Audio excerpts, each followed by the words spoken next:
Dan Burist nació en California en 1964, estudió microbiología y psicología en la Universidad de Las Vegas, Nevada, graduado en 1986, hizo el doctorado en microbiología en la Universidad Stony Brook del estado de New York, graduado en 1989. Él cuenta que era un niño normal, le gustaba jugar básquetbol, pero desde muy pequeño mostró interés en instrumentos ópticos y recibió su primer microscopio a la edad de 5 años, lo que años después lo llevaría a ser el miembro más joven de la Sociedad de Microscopios de Los Ángeles. En 1986 miembros del llamado gobierno secreto lo visitaron en la Universidad de Las Vegas, 2 de ellos vestidos de militar le ofrecieron un trabajo en un programa top secret donde sus talentos podían ser utilizados al máximo. Hubo varios contactos pero al final de 1986 cesaron. En 1987 empezó a trabajar en una oficina del gobierno estatal de Nevada relacionada con la libertad condicional de presos. En 1989 le empezaron a mandar muestras de tejidos, él llevaba las muestras a otro lugar donde las examinaba, hacía un reporte y las devolvía al lugar de origen. En 1990 trabajó en un programa clasificado, después fue a la operación Desert Storm. En 1994 comenzó a trabajar en un programa secreto llamado Proyecto Acuario en un lugar subterráneo llamado Siglo IV que es parte del Área 51. En este lugar, él supo que los militares estaban en posesión de naves y seres que no eran de este planeta. En uno de los departamentos había información sobre unos extraterrestres llamados Oriones, sobre el sistema de estrellas Theta Reticulum, una copia del acuerdo hecho por el presidente Eisenhower y los P-52 Oriones. En un lugar llamado la Bahía de Galileo que tiene 9 secciones, en 7 de ellas habían naves, una de ellas fue vista por Bob Lazar, otra de las naves era la de Roswell.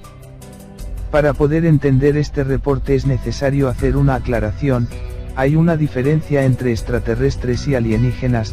Los alienígenas son seres que vienen de otro planeta y no tienen conexión genética con los humanos. Según Dan Burist, los extraterrestres son viajeros del tiempo que vienen del futuro, son humanos que vienen a esta época a resolver ciertos problemas. Se conocen 4 grupos, se clasifican con la P que significa tiempo presente más los años en el futuro, los de Roswell son P24. Es decir, tiempo presente más 24.000 años en el futuro. Los otros se conocen como J-Rod P45, J-Rod P52 y Arians P52. Aquí es donde la cosa se pone buena. Según el Dr. Burist, en 1953 cayó una nave en Kingman, Arizona. En ella viajaban 3 seres, 2 P45 y 1 P52. Uno de los P45 falleció, los otros 2 sobrevivieron.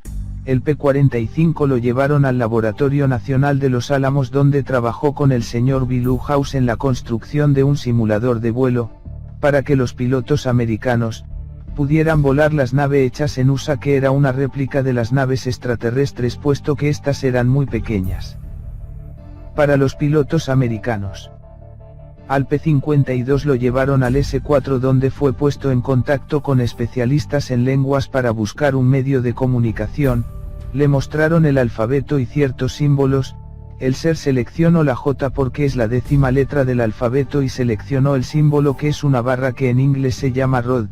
Para los seres esa barra significa 5, así que el nombre J-Rod significa 15. Ellos escogieron ese número porque a pesar de que ellos son de Theta Reticulum viajan a una estrella que está 15 años luz de la Tierra y de esa estrella vienen a la Tierra. La razón por la cual el doctor interactuó con el ser por 2 años es porque ellos padecen de una enfermedad llamada polineuropatía, que es una enfermedad muy dolorosa. El doctor Burist empezó como ayudante de un grupo de científicos que estudiaban la causa de la enfermedad de los J-Rod. Otro doctor del grupo era el que le sacaba las muestras de tejido. El J-Rod, su nombre era Kaela, estaba en un lugar que se llamaba la Esfera Limpia. Pidió que fuera el doctor Burist el que le sacara las muestras. Porque el J-Rod lo reconoció de cuando Burist era niño, 1973, él fue secuestrado junto con otros niños, uno de ellos era el hijo del miembro número 1 de Majestic, Ese niño era muy inteligente y le gustaba las ciencias, pero murió en el secuestro. Kaela le mostró telepáticamente a Burist cómo aparentemente ellos pasaron toda la información del cerebro de ese niño a su cerebro, de ahí la afinidad del número 1 de Majestic hacia él, pues lo considera como un hijo. Es difícil de comprender.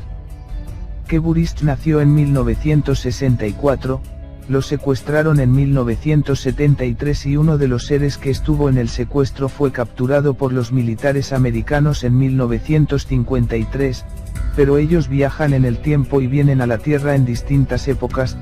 Tanto la primera esposa como la actual han tenido fuertes conexiones con miembros de Majestic. El doctor entraba a ese lugar vestido como un astronauta para sacarles las muestras de tejido. Durante ese tiempo ellos hicieron una amistad. Se comunicaban telepáticamente en contra del protocolo de trabajo. Los jefes no querían ningún tipo de comunicación entre ellos. El protocolo era que el doctor tenía que caminar hacia el J-Rod lentamente con la mano levantada en señal de amistad. Un día el J-Rod bromeando avanzó hacia el doctor asustado, caminó hacia atrás y cayó de espalda. El J-Rod se le subió en el pecho y mirándolo fijo a los ojos lo calmó y le pasó una gran cantidad de información. Volviendo a los seres de Roswell, supuestamente hubo una catástrofe en la Tierra donde murieron 2/3 partes de la humanidad. Una parte de las personas se refugiaron bajo tierra, otros sobrevivieron en la superficie. 24.000 años después los seres de la Tierra tecnológicamente más avanzados podían viajar en el tiempo, por lo cual viajaron a Roswell al año 1947. La nave de Roswell era más bien una máquina del tiempo, los seres no vinieron de otro planeta sino de la misma Tierra. De acuerdo con las declaraciones del coronel Philip Corso, escritor del libro El día después de Roswell, los seres eran clones hechos para viajar en el espacio y el tiempo. Tenían 2 cerebros, con uno de los cerebros controlaba la nave con el pensamiento. Estos seres no se reproducían. Al coronel le entregaron un gabinete con parte de los restos de la nave que fueron llevados a distintas compañías para copiar la tecnología de esas piezas. Fueron sacados ciertos adelantos tecnológicos, como el láser, cables ópticos y los chips de computadora. Los seres que estaban en la superficie de la Tierra viajaron a la Luna y Marte. Finalmente a una estrella de la constelación de Orión. Ellos son los P-52 Oriones, son seres más espirituales, altos, rubios de grandes ojos azules, son también llamados nórdicos. Los que estaban bajo tierra viajaron a la estrella Zeta Reticulum. Ellos son los P-45 J-Rod y los P-52 J-Rod. Los J-Rod son los que se conocen como grises. Los P-45 son crueles, calculadores y hostiles. Ellos quieren que pase la catástrofe para justificar su existencia y ven a los actuales seres humanos como envases de material biológico. En otras palabras, parecen ser los descendientes de los Illuminati. Ellos son los que secuestran a las personas para hacer los experimentos genéticos.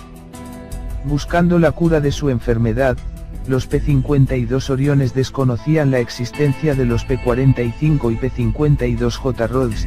A su vez los J-Rods tampoco conocían la existencia de los Oriones. En 1954 Eisenhower fue a la base de Edward donde tuvo un encuentro con los P-52 Oriones. La razón del encuentro era el inminente futuro de la humanidad y prevenir hostilidades entre los agresivos P-45 J-Rods y P-52 J-Rods que son más espirituales. En este encuentro se hicieron discusiones diplomáticas formales entre todos los participantes. También se acordó permitir el secuestro de personas para estudios genéticos con la condición de que no fueran lastimadas y que no recordasen lo ocurrido. Los Oriones le regalaron a Eisenhower un objeto llamado el Cubo de Orión que era para ver el futuro. Este cubo de 8 centímetros de largo por 8 centímetros de ancho fue pasado entre ricos y poderosos para que pudieran escoger el mejor camino para su futuro. El Dr. Burist trabajaba directamente bajo las órdenes de Majestic 12. Una de sus declaraciones más importantes es la relacionada con los Stargates, puerta a las estrellas.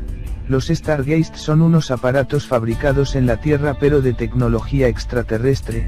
Según el doctor, la información de cómo fabricarlos está en las tablas sumerias. Estos aparatos se usaban para comunicación con otros mundos y de acuerdo con la manipulación de los controles podía tener acceso a un agujero de gusano. También conocido como Einstein-Rosen-Bridge para poder viajar a otras estrellas, al lado de aparato que era bastante grande había una plataforma de transporte, que podía teletransportar materiales o personas de un lugar a otro instantáneamente pero no era muy confiable. El doctor vio a una persona morir en una de las pruebas hechas con el equipo. Este aparato también se le conoce con el nombre de Looking Glass, se usaba para ver probabilidades de eventos futuros. Cuando se ajustaban los controles debidamente, imágenes de eventos futuros eran proyectadas en un espacio abierto como un holograma, de acuerdo con la información obtenida de los extraterrestres y el Looking Glass. La catástrofe en la Tierra ocurriría porque los rayos del Sol penetrarían a través de los aparatos de Stargazers, lo que provocaría un cambio en el eje polar de menos de 5 grados causando la muerte de más de 2/3 partes de la humanidad. Según el doctor hay más de 50 Stargazers por todo el mundo. Saddam tenía varios Stargazers y se los estaba regalando a los otros países árabes. Esas eran las armas de destrucción masiva que tenía Irak. Las tablas sumerias que tenían la información fueron sacadas del Museo de Bagdad. 2 de los Stargazers fueron a Libia, pero después de la invasión de Irak Gaddafi se los entregó a los americanos. En este momento todos los Stargazers han sido separados en 3 componentes, un componente lo tiene la OTAN, otro la Unión Europea y el otro la ONU. Supuestamente esto baja en un 80% las posibilidades de la catástrofe. Se cree que hasta el 2017 no estamos fuera de peligro. Según la información nosotros estábamos en lo que ellos llaman Timeline 1, al introducirse toda esa tecnología que no se supone que tuviéramos pasamos a Timeline 2, que es donde ocurre la catástrofe.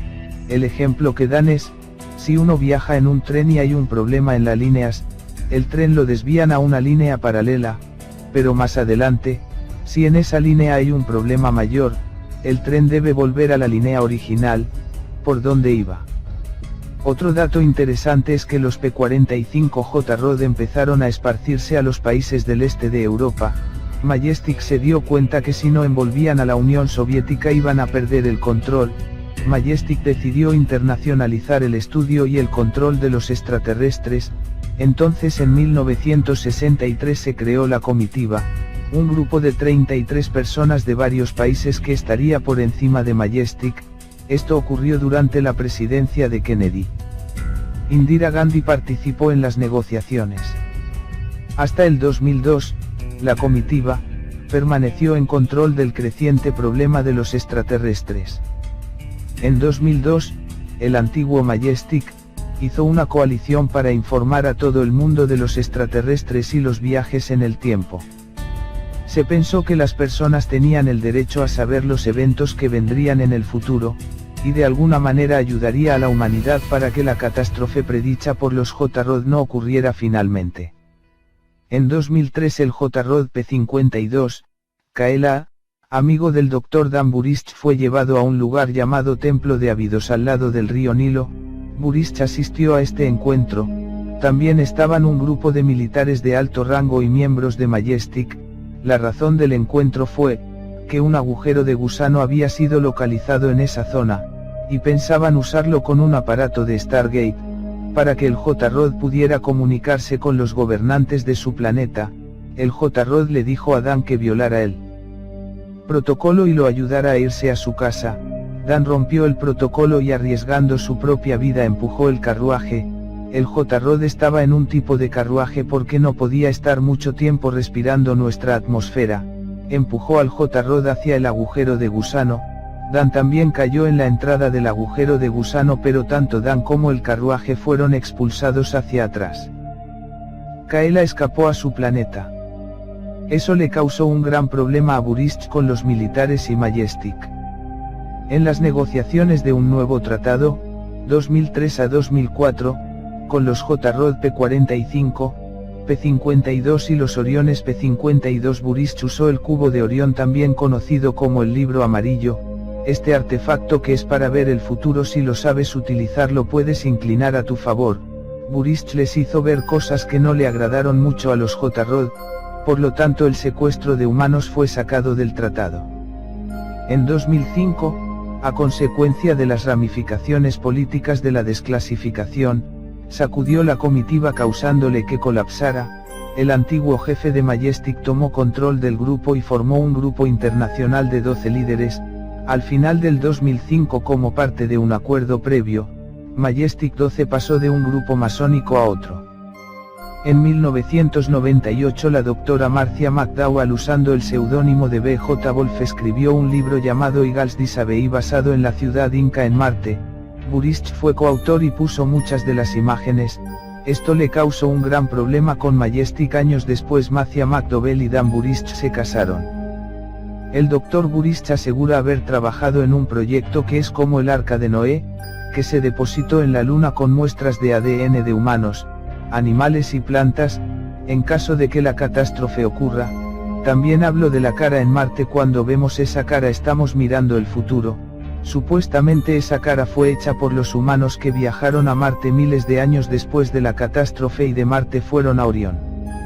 En 2005, bajo órdenes de Majestic 12, el Dr. Dan Burist fue ordenado a decirle al mundo todo lo que sabe sobre los extraterrestres y los viajes en el tiempo.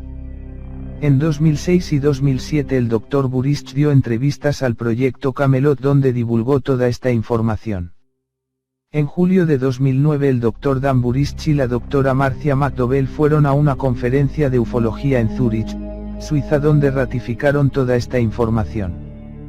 Toda esta información se encuentra en YouTube, en el canal de Project Camelot y OpenMinds TV. En la web de OpenMinds TV, en el espacio de búsqueda Busque Dan Burist, podrán ver un reporte más extenso con planos de la base de la Luna, dibujos de las naves, los J-Rods y el equipo de Stargate.